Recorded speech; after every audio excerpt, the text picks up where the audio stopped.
Hello friends, welcome to Target Online Exam. यहाँ पर आप लोग देख पा रहे होंगे कि ये मेरे पास एक बुकलेट है, सीटेट पेपर 1। यहाँ पर आप लोग पेपर भी देख सकते हैं, सीटेट पेपर 1। आप लोगों को भी इसी प्रकार से बुकलेट मिलेगी, इसे आप सभी को सॉल्व करना है।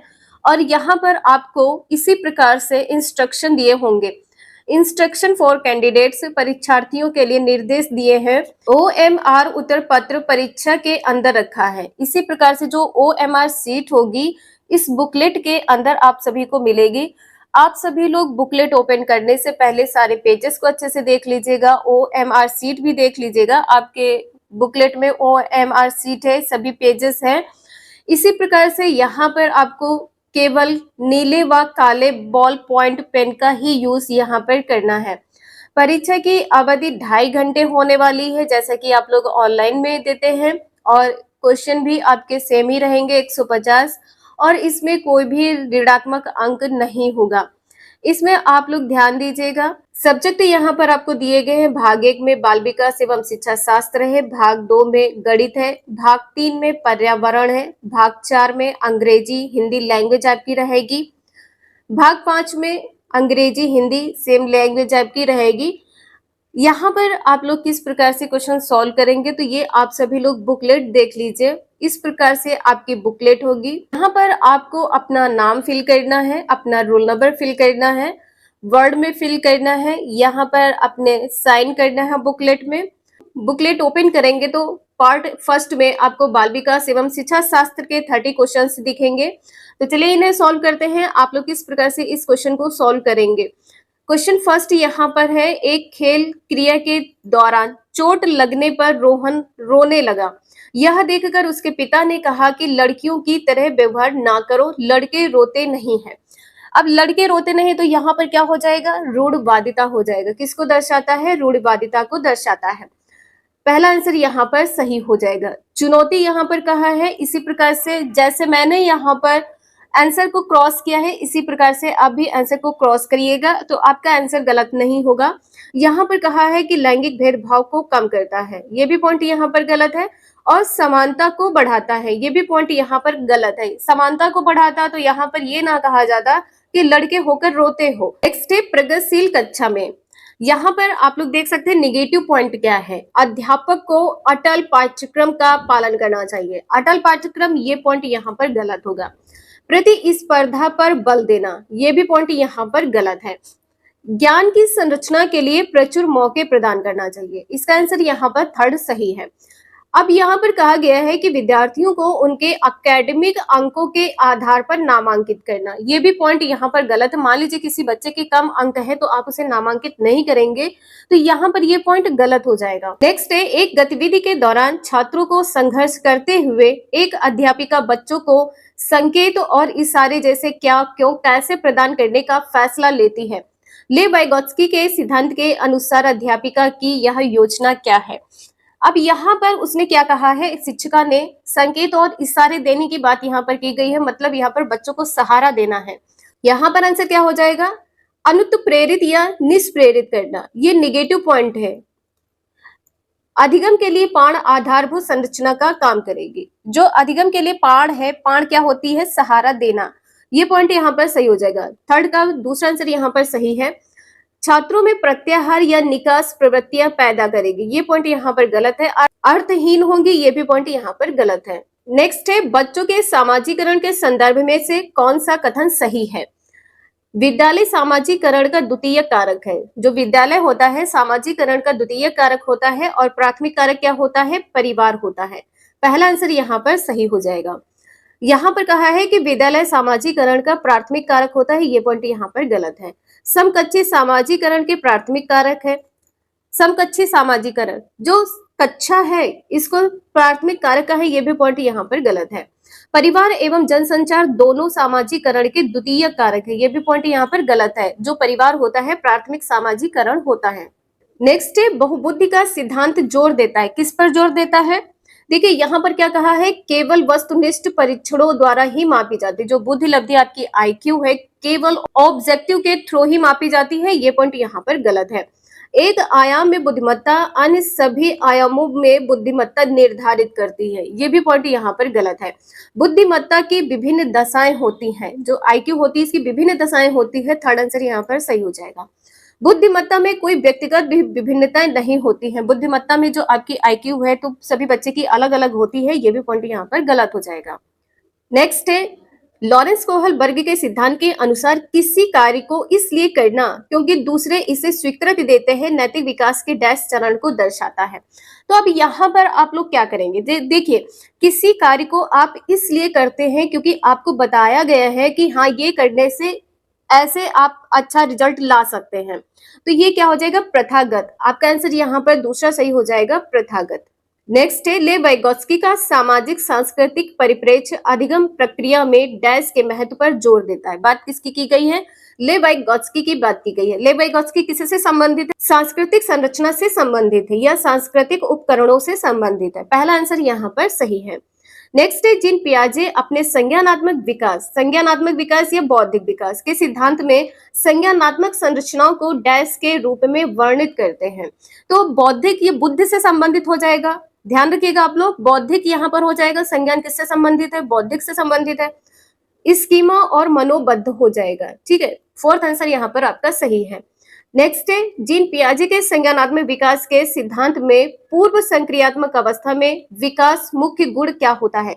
जो विकास का मुख्य गुण होता है वो क्या होता है, विचार सोच में केंद्रीकरण होता है। दूसरा आंसर इसका यहाँ पर सही है।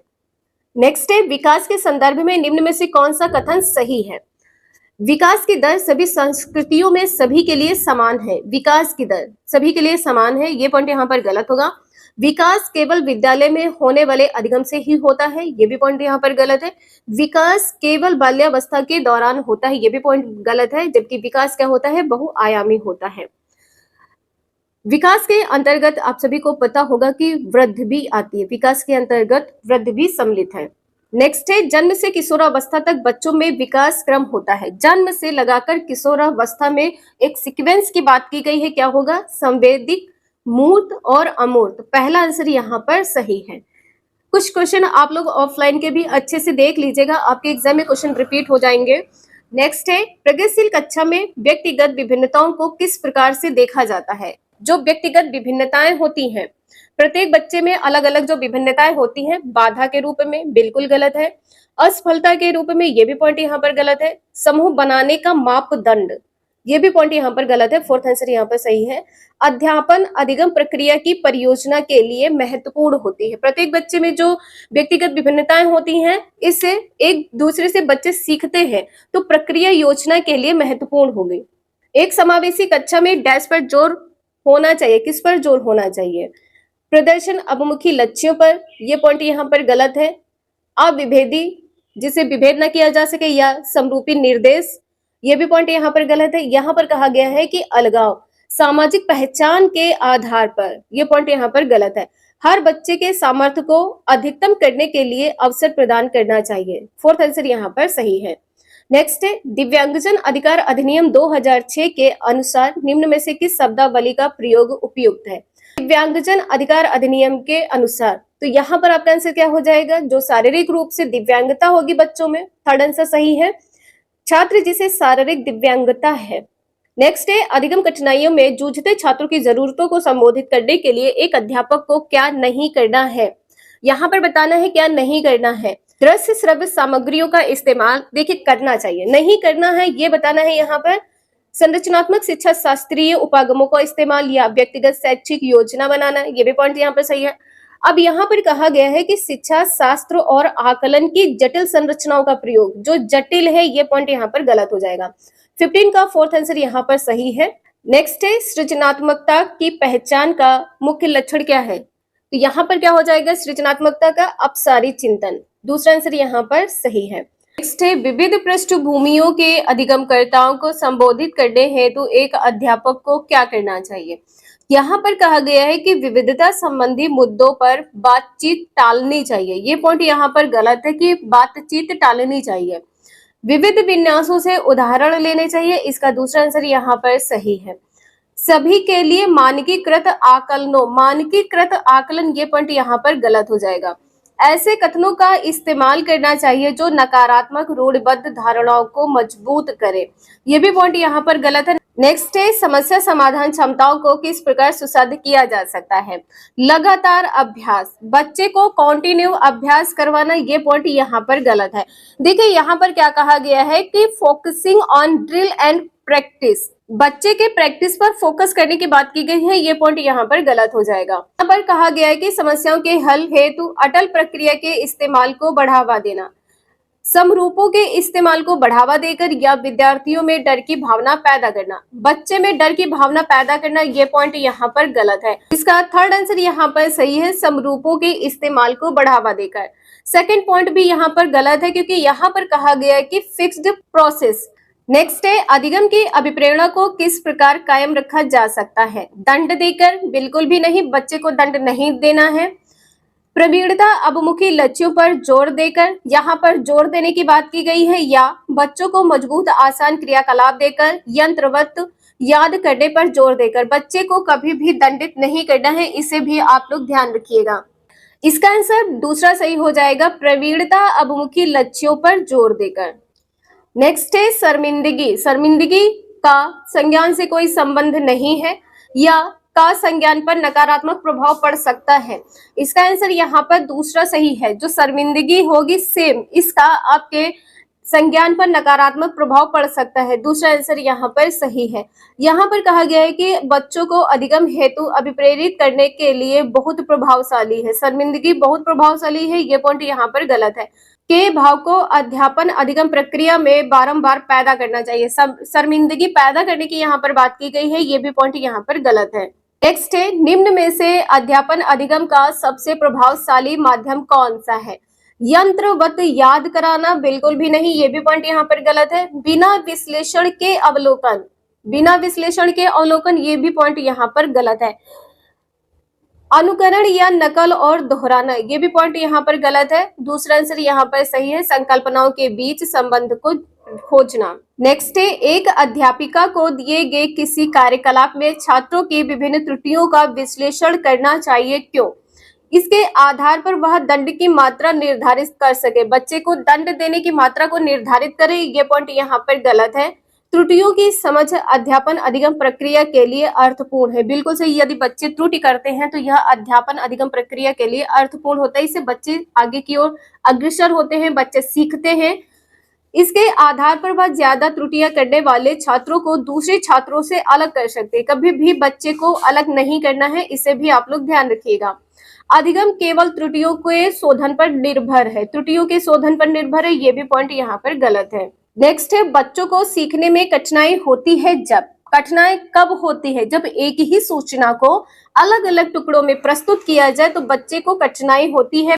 नेक्स्ट है, अधिगम की सर्वोत्तम अवस्था कौन सी है। उच्च उत्तेजना या उच्च भय, उच्च भय, ये पॉइंट यहाँ पर गलत है। निम्न उत्तेजना, उच्च भय, ये भी पॉइंट यहाँ पर गलत है। संतुलित उत्तेजना, कोई भय नहीं, इसका थर्ड आंसर यहाँ पर सही है। अधिगम की सर्वोच्चम अवस्था कौन सी होती है, संतुलित उत्तेजना होनी चाहिए और इसमें कोई भी भय नहीं। नेक्स्ट है, अधिगम का संरचनात्मक विचार या सुझाव देता है कि संज्ञान की संरचना में बच्चों की कोई भूमिका नहीं होती है, बच्चों की कोई भूमिका नहीं होती, ये पॉइंट यहाँ पर गलत है। बच्चे पूर्ण रूप से वयस्कों पर निर्भर होते हैं, ये भी पॉइंट यहाँ पर गलत है। बच्चे पूर्ण रूप से वयस्क पर निर्भर है, इसका थर्ड आंसर यहाँ पर सही है। बच्चे सक्रिय भूमिका निभाते हैं, बच्चे पूर्ण रूप से पाठ्य पुस्तकों पर निर्भर होते हैं, ये भी पॉइंट यहाँ पर गलत है। नेक्स्ट है, अधिगम के लिए निम्न में से कौन सी धारणा उपयुक्त है। अधिगम सीखने के लिए योग्यता अटल होती है, ये पॉइंट यहाँ पर गलत है। प्रयासों से कोई फर्क नहीं पड़ता है। अब मान लीजिए आपने सीटेट प्रैक्टिस कंटिन्यू किया है तो आपके नंबर गेन होंगे, ठीक है, तो यहाँ पर आपका आंसर क्या सही हो जाएगा, योग्यता सुसाध्य होती है, असफलता नियंत्रित होती है। देखिए असफलता को नियंत्रित किया जाता है, यहाँ पर क्या लिखा है, असफलता अनियंत्रित होती है, ये भी पॉइंट यहाँ पर गलत है।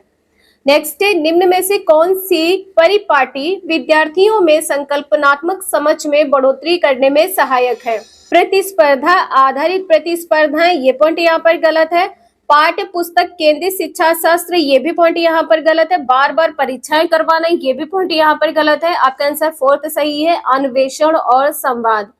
नेक्स्ट है, एक कार्य के दौरान सायना स्वयं से बात कर रही है कि वह कार्य पर किस प्रकार प्रगति कर सकती है। ले वैगोस्की के भाषा और चिंतन सोच के बारे में दिए गए विचारों के अनुसार इस तरह व्यक्तिगत वाक है। जब आप स्वयं से बात करते हैं तो क्या होता है, आत्म केंद्रीयता होती है। थर्ड आंसर यहाँ पर सही है। नेक्स्ट है, मूल्यांकन पद्धतियों का लक्ष्य होना चाहिए। एवोल्यूशन प्रैक्टिस का लक्ष्य क्या होना चाहिए, बच्चे को नामांकित करना, विद्यार्थियों को नामांकित करने की बात की गई है, ये पॉइंट यहाँ पर गलत है।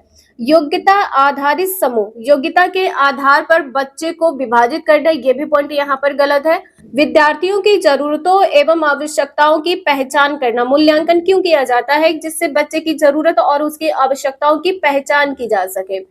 पुरस्कार वितरण हेतु उच्च अंक प्राप्त करने वाले विद्यार्थियों की पहचान करना, यह भी पॉइंट यहाँ पर गलत है। नेक्स्ट है, बच्चों के विकास की व्यक्तिगत विभिन्नताओं को किस पर प्रतिरोपित किया जा सकता है, केवल आनुवंशिकता पर, गलत है। विकास की यहाँ पर बात की गई है केवल पर्यावरण पर, यह भी पॉइंट यहाँ पर गलत है। ना आनुवंशिकता और ना पर्यावरण, ये भी पॉइंट यहाँ पर गलत है। फोर्थ आंसर यहाँ पर सही है, आनुवंशिकता एवं पर्यावरण की पारस्परिकता।